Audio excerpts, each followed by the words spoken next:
ਕੱਲ ਜਿਹੜੀ ਹਰਜੋਤ ਜੀ ਸਿੰਘ ਜੀ ਸਾਬਕਾ secretary of state bill Clinton ਦੀ ਘਰ ਵਾਲੀ ਹੈਲਰੀ ਕਲਿੰਟਨ ਹੈ, ਉਸਨੇ ਜਿਹੜਾ ਇੱਕ ਬਿਆਨ ਦਿੱਤਾ ਜਿਸ ਦੇ ਬਾਰੇ ਲੋਕ ਬੜੇ ਚਿਰ ਤੋਂ ਗੱਲ ਕਰ ਰਹੇ ਸੀਗੇ।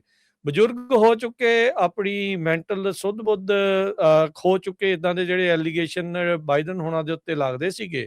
ਤੇ ਕੱਲ ਹੈਲਰੀ ਕਲਿੰਟਨ ਨੇ ਇੱਕ ਇੰਟਰਵਿਊ ਦੇ ਵਿੱਚ ਕਹਿ ਹੀ ਦਿੱਤਾ ਵੀ ਬਾਈਡਨ ਦਾ ਜਿਹੜਾ ਫੈਸਲਾ ਸੀ ਰੀ ਇਲੈਕਸ਼ਨ ਦੇ ਲਈ ਰਨ ਕਰਨਾ, ਇਹ ਬਹੁਤ ਵੱਡੀ ਜਿਹੜੀ ਉਹਨਾਂ ਦੀ ਮਿਸਟੇਕ ਸੀਗੀ।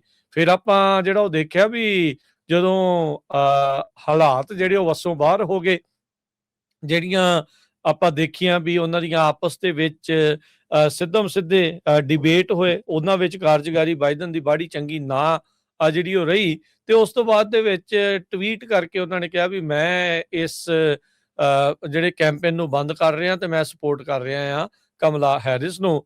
ਕਮਲਾ ਹੈਰਿਸ ਦੀ ਨਵੀਂ ਕਿਤਾਬ ਦੇ ਵਿੱਚ ਉਹ ਦੋਸ਼ ਵਾਈਟ ਹਾਊਸ ਦੇ ਉੱਤੇ ਵੀ ਲਾਉਂਦੇ ਵੀ ਕਹਿੰਦੇ ਵੀ ਮੈਨੂੰ ਉਸ ਟਾਈਮ ਦੇ ਉੱਤੇ ਇਹਨਾਂ ਨੇ ਪੂਰੀ ਸਪੋਰਟ ਨਹੀਂ ਕੀਤੀ। ਤੇ ਹੁਣ ਸਾਬਕਾ ਸੈਕਟਰੀ ਆਫ ਸਟੇਟ ਹੈਲਰੀ ਕਲਿੰਟਨ ਨੇ ਬਾਈਡਨ ਦੇ ਰੀ ਇਲੈਕਸ਼ਨ ਦੇ ਫੈਸਲੇ ਨੂੰ ਇੱਕ ਬਹੁਤ ਵੱਡੀ ਜਿਹੜੀ ਮਿਸਟੇਕ ਉਹ ਆਖਿਆ। ਕਹਿੰਦੇ ਵੀ ਇਹ ਟੈਰੀਬਲ ਮਿਸਟੇਕ ਫॉर ਹਿਮਸੈਲਫ, ਉਹਦੇ ਆਪਣੇ ਲਈ ਵੀ, ਉਹਦੀ ਆਪਣੀ ਲੈਗੇਸੀ ਦੇ ਲਈ ਤੇ ਮੁਲਕ ਦੇ ਲਈ ਵੀ, ਐਂਡ ਫॉर ਦਾ ਕੰਟਰੀ।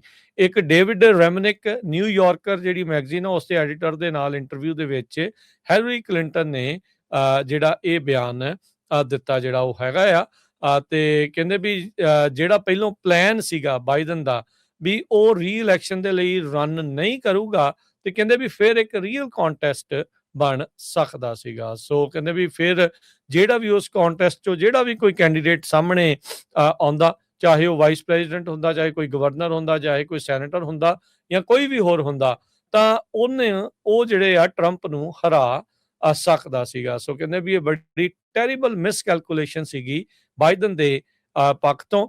ਤੇ ਕਲਿੰਟਨ ਉਹੀ ਨੇ ਜਿਨ੍ਹਾਂ ਨੇ 2016 ਦੇ ਵਿੱਚ ਟਰੰਪ ਨੂੰ ਚੁਣੌਤੀ ਦਿੱਤੀ ਸੀ ਤੇ ਉਹ ਹਾਰੇ ਸੀਗੇ, ਤੇ 2016 ਚ ਪਹਿਲੀ ਵਾਰ ਟਰੰਪ ਅਮਰੀਕਾ ਦੇ ਉਦੋਂ ਰਾਸ਼ਟਰਪਤੀ ਬਣੇ ਸੀਗੇ।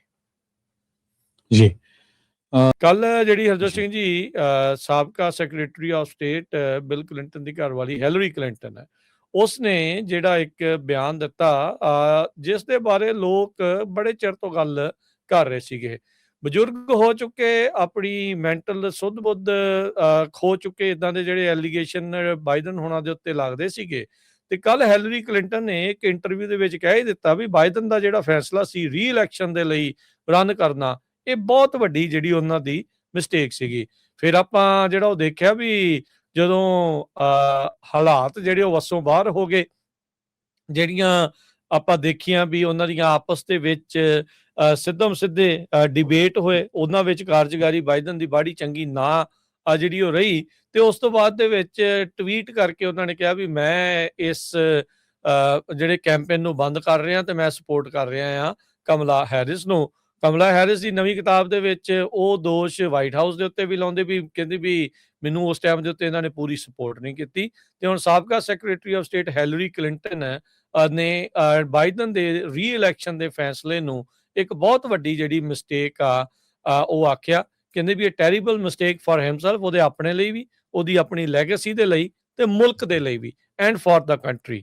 ਇੱਕ ਡੇਵਿਡ ਰੈਮਨਿਕ ਨਿਊਯਾਰਕਰ ਜਿਹੜੀ ਮੈਗਜ਼ੀਨ ਆ ਉਸ ਦੇ ਐਡੀਟਰ ਦੇ ਨਾਲ ਇੰਟਰਵਿਊ ਦੇ ਵਿੱਚ ਹੈਲਰੀ ਕਲਿੰਟਨ ਨੇ ਜਿਹੜਾ ਇਹ ਬਿਆਨ ਦਿੱਤਾ ਜਿਹੜਾ ਉਹ ਹੈਗਾ ਤੇ ਕਹਿੰਦੇ ਵੀ ਜਿਹੜਾ ਪਹਿਲੋਂ ਪਲਾਨ ਸੀਗਾ ਬਾਈਡਨ ਦਾ ਵੀ ਉਹ ਰੀ ਇਲੈਕਸ਼ਨ ਦੇ ਲਈ ਰਨ ਨਹੀਂ ਕਰੂਗਾ, ਤੇ ਕਹਿੰਦੇ ਵੀ ਫਿਰ ਇੱਕ ਰੀਅਲ ਕੰਟੈਸਟ ਬਣ ਸਕਦਾ ਸੀਗਾ। ਸੋ ਕਹਿੰਦੇ ਵੀ ਫਿਰ ਜਿਹੜਾ ਵੀ ਉਸ ਕੰਟੈਸਟ ਚੋਂ ਜਿਹੜਾ ਵੀ ਕੋਈ ਕੈਂਡੀਡੇਟ ਸਾਹਮਣੇ ਆਉਂਦਾ, ਚਾਹੇ ਉਹ ਵਾਈਸ ਪ੍ਰੈਜ਼ੀਡੈਂਟ ਹੁੰਦਾ, ਚਾਹੇ ਕੋਈ ਗਵਰਨਰ ਹੁੰਦਾ, ਚਾਹੇ ਕੋਈ ਸੈਨੇਟਰ ਹੁੰਦਾ ਜਾਂ ਕੋਈ ਵੀ ਹੋਰ ਹੁੰਦਾ, ਤਾਂ ਉਹਨੇ ਉਹ ਜਿਹੜੇ ਆ ਟਰੰਪ ਨੂੰ ਹਰਾ ਸਕਦਾ ਸੀਗਾ। ਸੋ ਕਹਿੰਦੇ ਵੀ ਇਹ ਬੜੀ ਟੈਰੀਬਲ ਮਿਸਕੈਲਕੂਲੇਸ਼ਨ ਸੀਗੀ ਬਾਈਡਨ ਦੇ ਪੱਖ ਤੋਂ। ਤੇ ਕਲਿੰਟਨ ਉਹੀ ਨੇ ਜਿਨ੍ਹਾਂ ਨੇ 2016 ਦੇ ਵਿੱਚ ਟਰੰਪ ਨੂੰ ਚੁਣੌਤੀ ਦਿੱਤੀ ਸੀ ਤੇ ਉਹ ਹਾਰੇ ਸੀਗੇ, ਤੇ 2016 ਚ ਪਹਿਲੀ ਵਾਰ ਟਰੰਪ ਅਮਰੀਕਾ ਦੇ ਉਦੋਂ ਰਾਸ਼ਟਰਪਤੀ ਬਣੇ ਸੀਗੇ। ਜੀ